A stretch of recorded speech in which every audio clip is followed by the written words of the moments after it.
Okay, so we start Ruth, the book of Ruth here, with the sojourn in Moab, chapter 1, verses 1 through 5. Now it came to pass in the days when the judges ruled that there was a famine in the land, and a certain man of Bethlehem, Judah, went to dwell in the country of Moab, he and his wife and his 2 sons.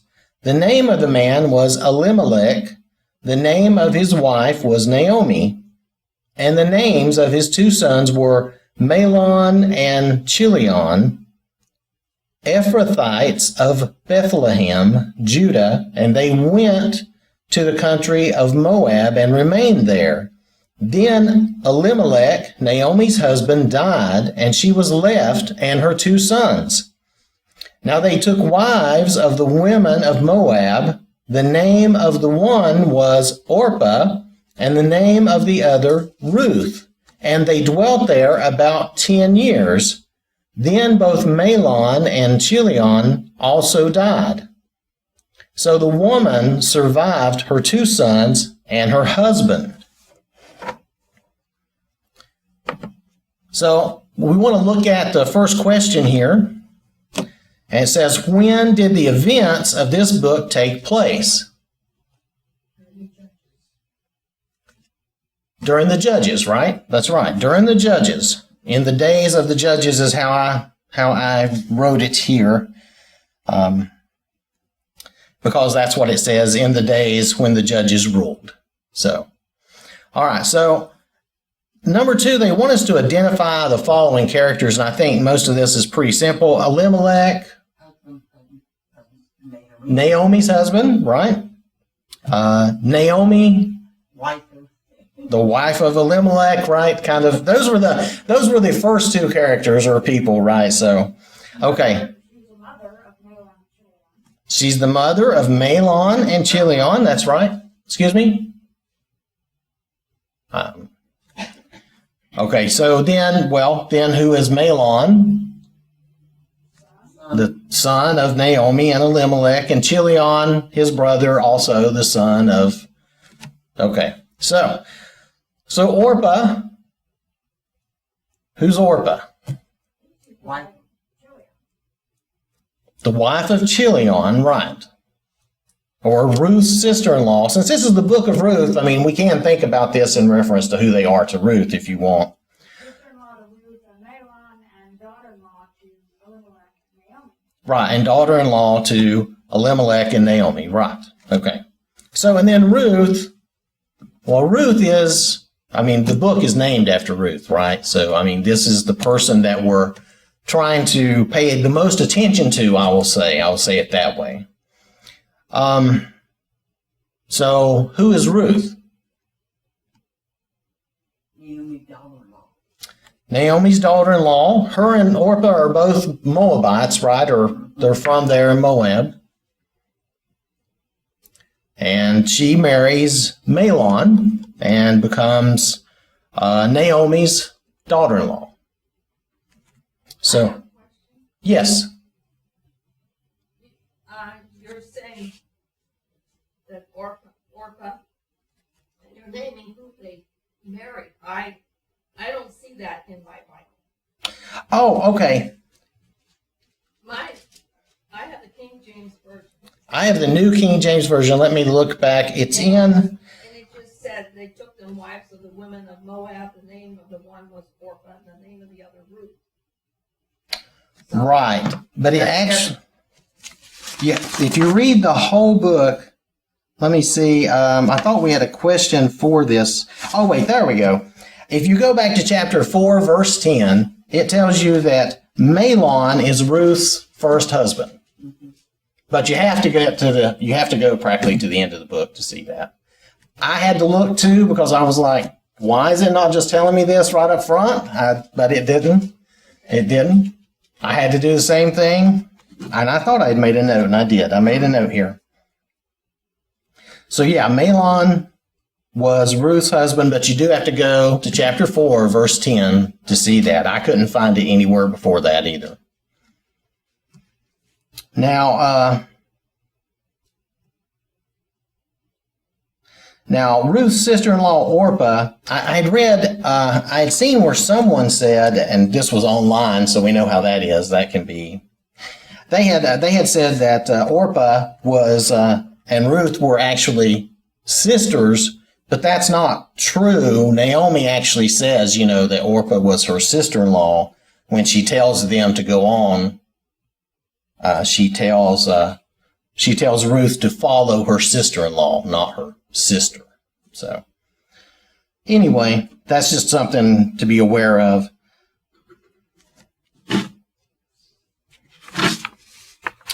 All right, so number 3, unless there was anything else on their family relations. Number 3, what caused Elimelech to take his family into Moab? A famine. There was a famine at least in the area there with Bethlehem. I don't know how big of an area that would have been, but nonetheless. It must have been big for him to leave that area to go all the way. To leave to another country, it was probably a big famine. Yeah. At least that was my thought. That makes sense. Okay. So, then then it asks, what does Leviticus, and it gives us chapter 26, verses 3 through 5, and verses 14 through 20, indicate about such times? I made just a small note about it and said, if they kept the commandment, God would bless them with food, but if they did not, their crops would not yield food, and that is leaving a corner in their field for the poor. Okay. And that's what Boaz did, because he was under the law of Moses. And that is what these verses indicate. They're talking about God blessing them when they were following him and following what they're supposed to do and doing the way the Lord wanted them to do, and then the problems, the famines, the bad things they would have happen if they were not. Yes? Right. The suffering and punishment for not following God's ways would be the consequence. Yeah. The suffering, the good things, the blessings and the good things would come if they followed the Lord, if they followed God, and then the curses, the bad things would happen if they did not. And it's plainly stated in those verses, which I thought I had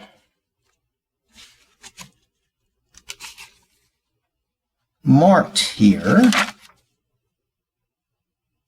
but I guess I didn't, so sorry about that. But we can look that up.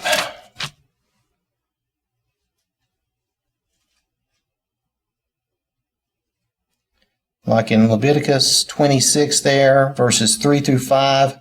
If you walk in my statutes and keep my commandments and perform them, then I will give you rain in its season, and the land shall yield its produce, and the trees of the field shall yield their fruit. Your threshing shall last till the time of vintage, and the vintage shall last till the time of sowing. You shall eat your bread to the full and dwell in your land safely. And that was the promise if they followed. And then, of course, if they didn't follow, if we go down to 14 through 20, but if you do not obey me and do not observe all these commandments, and if you despise my statutes, or if your soul abhors my judgments, so that you do not perform all my commandments, but break my covenant, I also will do this to you. I will even appoint terror over you, wasting disease and fever, which shall consume the eyes and cause sorrow of heart. And you shall sow your seed in vain, for your enemies shall eat it. I will set my face against you, and you shall be defeated by your enemies. Those who hate you shall reign over you, and you shall flee when no one pursues you. And after all this, if you do not obey me, then I will punish you 7 times more for your sins.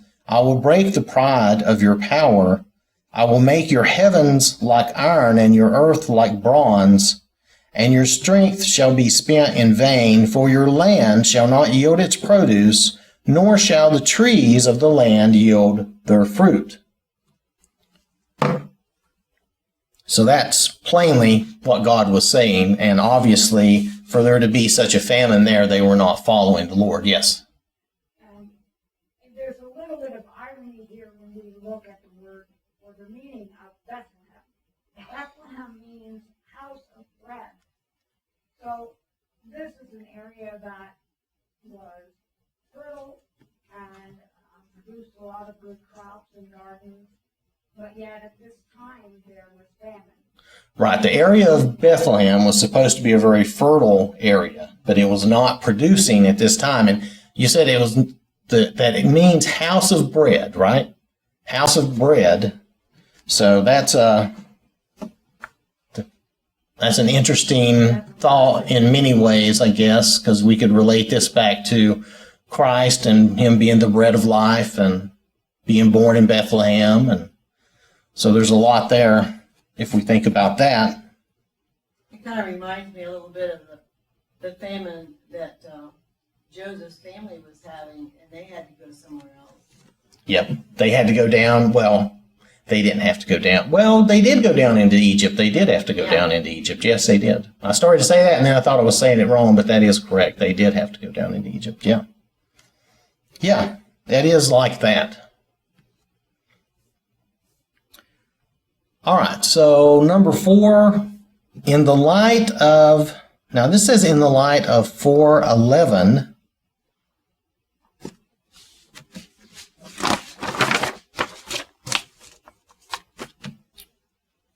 And Genesis 35:19 and 48:7 and Micah 2, what is the meaning of Ephrathites in verse 2? Now,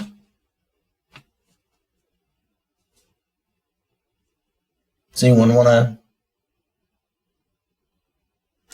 The Ephrathites, they were people from Ephrath or Ephrathah, as it's mentioned 2 different ways, which the Bible tells us is at least associated with the Bethlehem area. And some scholars, I read some scholars say that it is, that basically Ephrath and Bethlehem are the same place. So now I thought of it as Ephrath being at least in that same area, but I didn't know if that was that. But let's see. The word Ephrath in Hebrew means fruitful. And then, as Kim was saying, Bethlehem means house of bread. And most scholars do believe that that's 2 names for the same place. Maybe Ephrath was the old previous Canaanite name, possibly. In the reference in Micah, it speaks of the birth of Christ in the 2nd verse of the 5th chapter.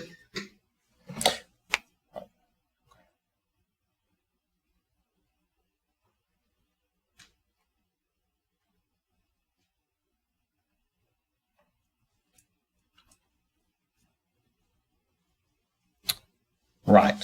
Yes. Okay. So Micah chapter 5 verse 2, but you Bethlehem, Ephrathah, and it says, it uses those 2 names as if it's one name here. But you Bethlehem, Ephrathah, hopefully I'm saying that close to correct, though you are little among the thousands of Judah, yet out of you shall come forth to me the one to be ruler in Israel, whose goings forth are from of old, from everlasting. Yes? Another thing I read was that Rachel's tomb was somewhere near this area of Ephrath or Bethlehem. One of these references does reference the fact that Rachel's tomb is in that area.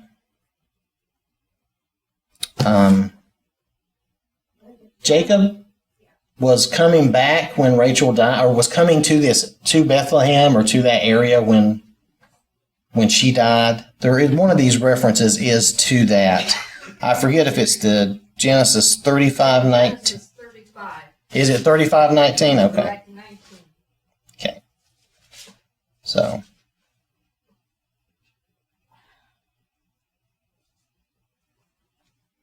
Yeah, so Rachel died and was buried on the way to Ephrath, that is Bethlehem.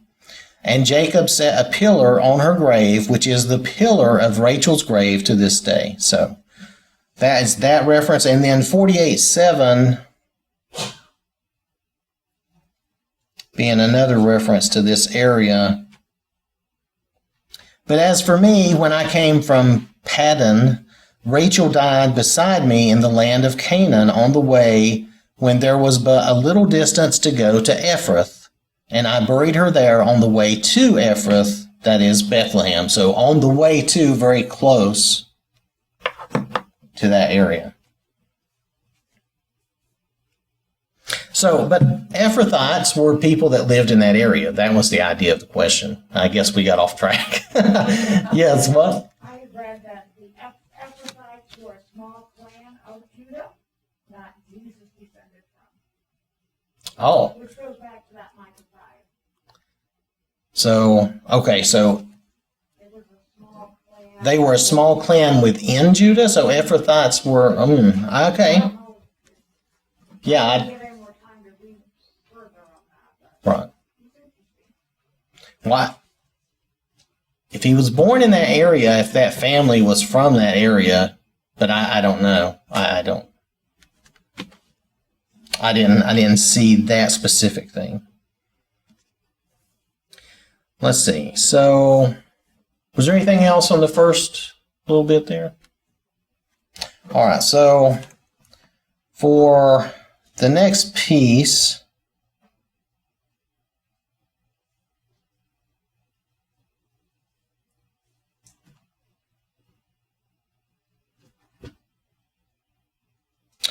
we'll read the next 12 verses here from Ruth.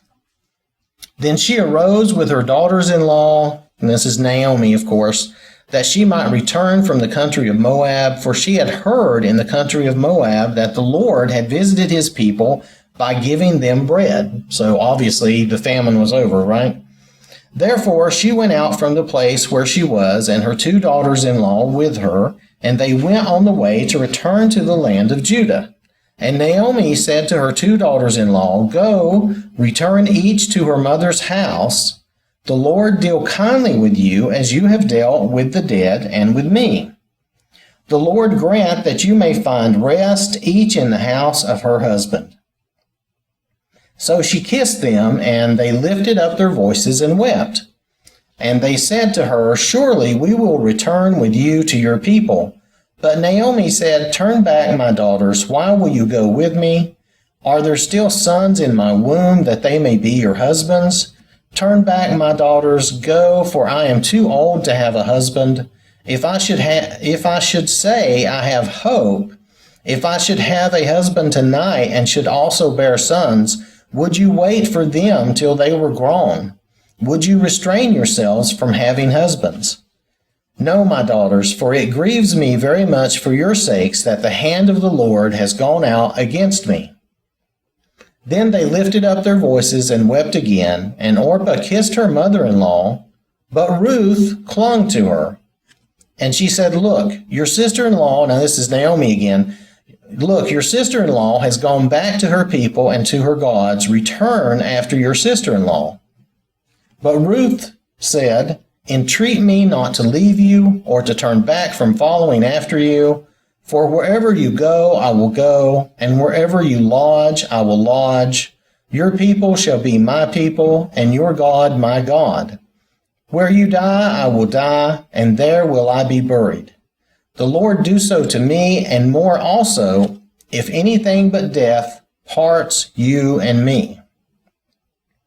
When she saw, and this is Naomi again, when she saw that she was determined, being Ruth, when she saw that Ruth was determined to go with her, she stopped speaking to her, which that's not literal. She quit talking about that subject with her. She did not discuss her staying anymore. She just let her go with her. Right, right. She didn't really totally stop She speaking. didn't like the feeling. I just think that's kind of funny that it says it that way. But, all right.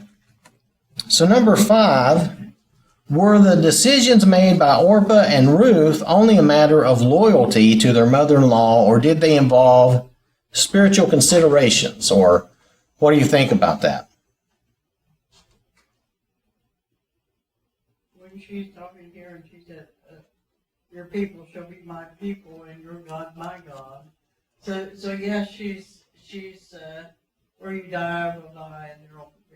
So she's taking Naomi's God as well.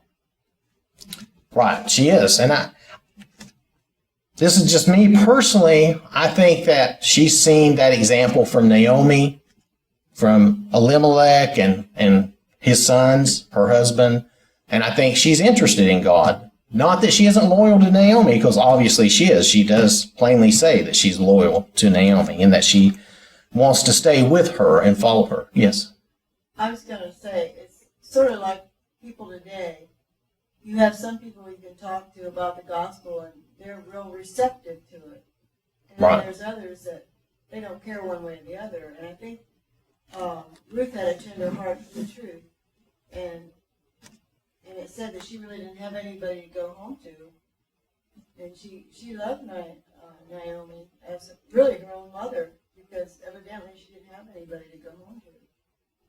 And so I think that's why she said that. Or maybe Orpah, she had people to go home to, and maybe she didn't have a tender heart for the truth. Maybe. Because that is a thought too. What did Orpah have to go home to versus what did Ruth have to go back to? I don't know. I don't know if that's totally answered here. But definitely Ruth seemed interested in becoming, a follower of God. So, let's see. I believe that she saw her example and she was interested in God for that reason. And I think that's why she stated that the way she did, in that she said, she didn't just say that she would follow you and, your people will be my people, but she says, and your God, my God. So she includes that. Because Naomi had said, go back home to your gods, too. Well, she did, didn't she? That's right. Naomi did say, go back to your gods. Well, she says, your sister-in-law has gone back to her people and her gods. Return after your sister-in-law.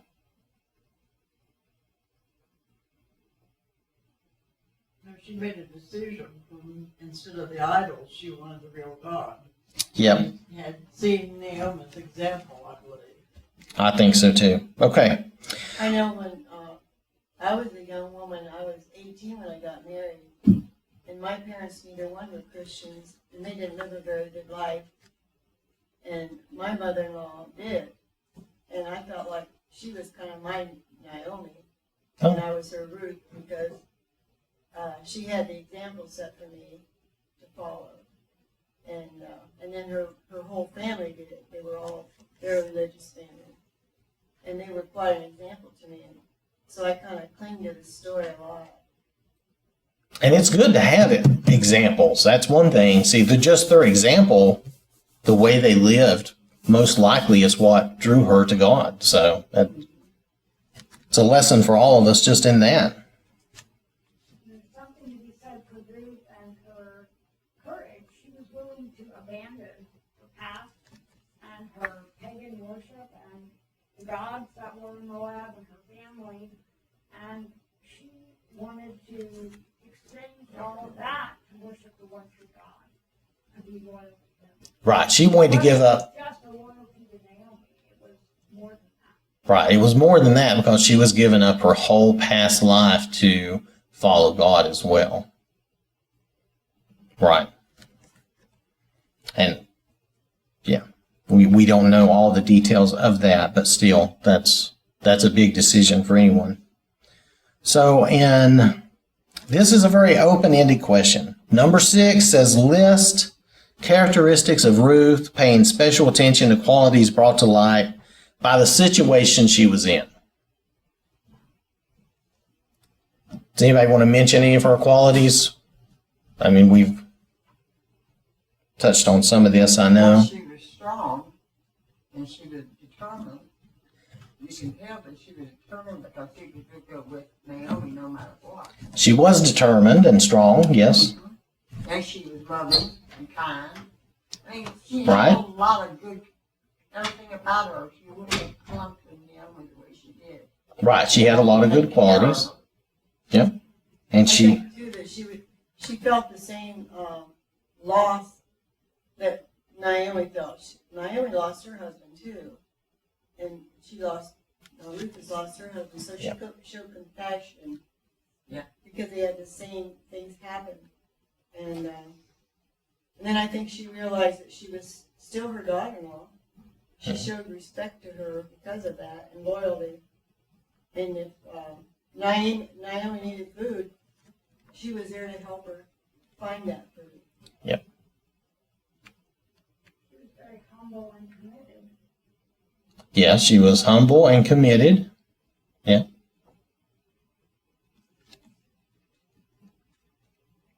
I had also mentioned that she was committed. She had kind of doubled down because she was going to, if you're a betting person at the table and you've lost everything and you just kind of double down and keep going, and that's kind of what she did. She just said, nope, I'm going this way. That may not be the best comparison, but that's a comparison if you think about the intent. And she was committed and loyal and dedicated and determined. And she was kind, and she really did look after Naomi. So now, question number 8. Well, let's see. Let's. Did I skip one? 7. Thank you. 7. How did Ruth react to her situation?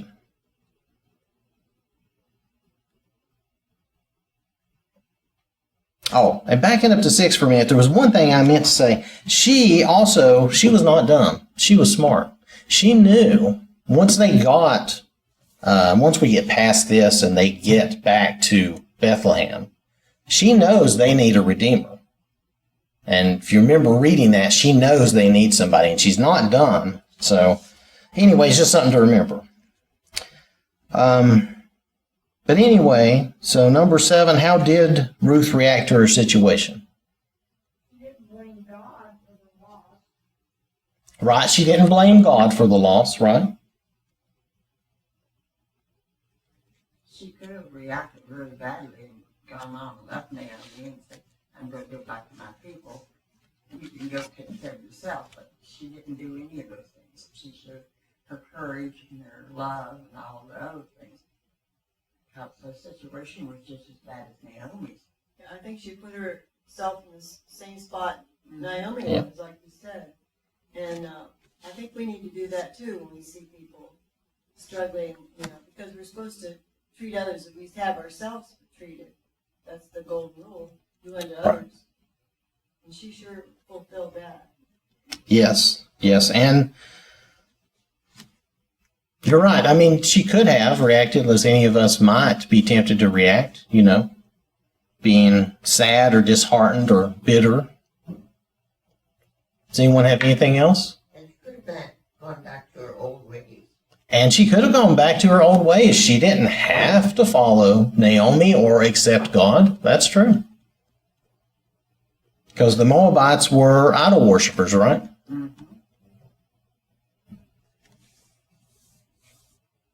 So she didn't go back to that.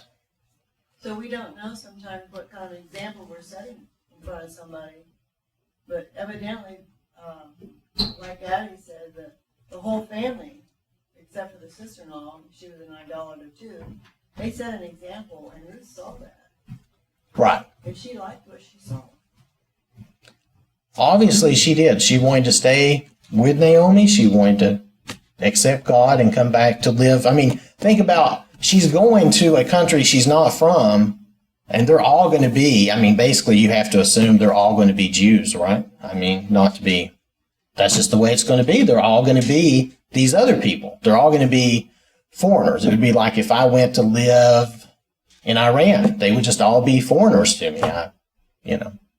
That might be problematic for me, in a lot of ways.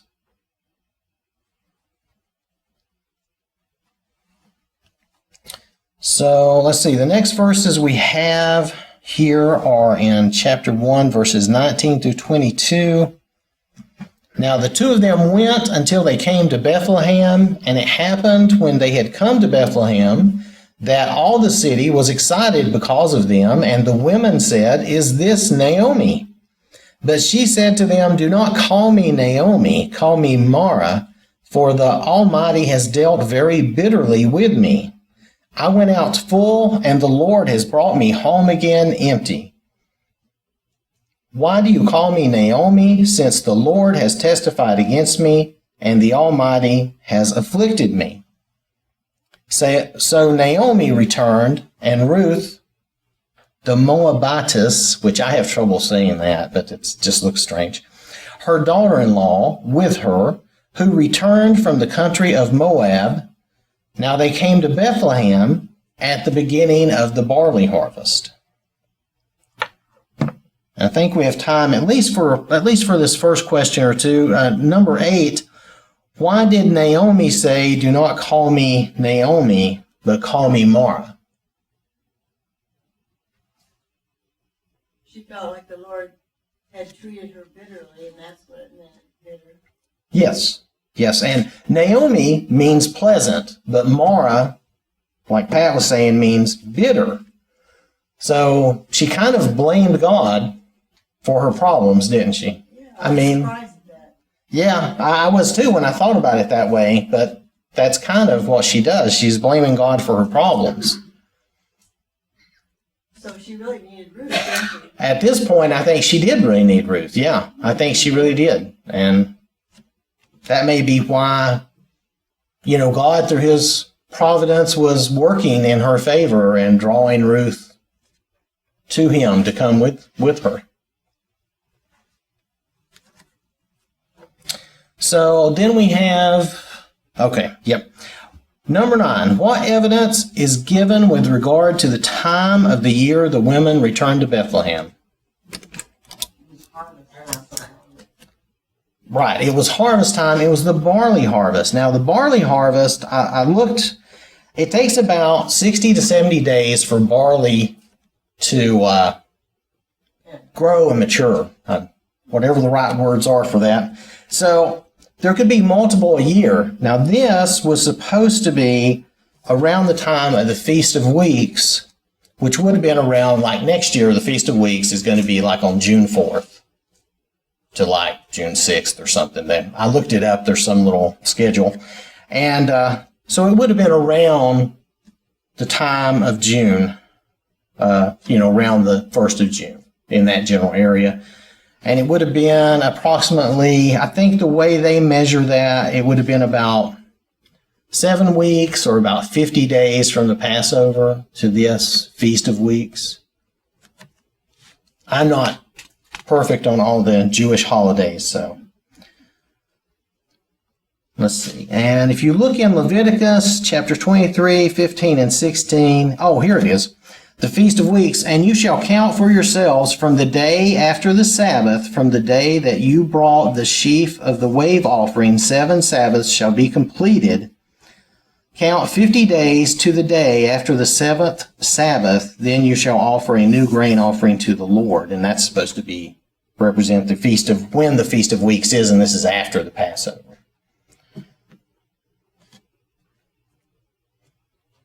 All right. So, with that, I think we're out of time here, so we'll pick up with number 10 next week.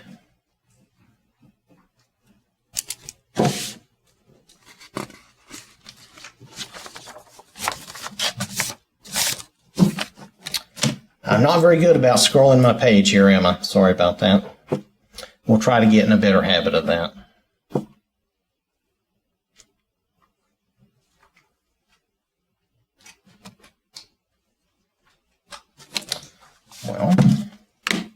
Well, since I have the invitation, I don't have to go anywhere. I just have to find my notes here.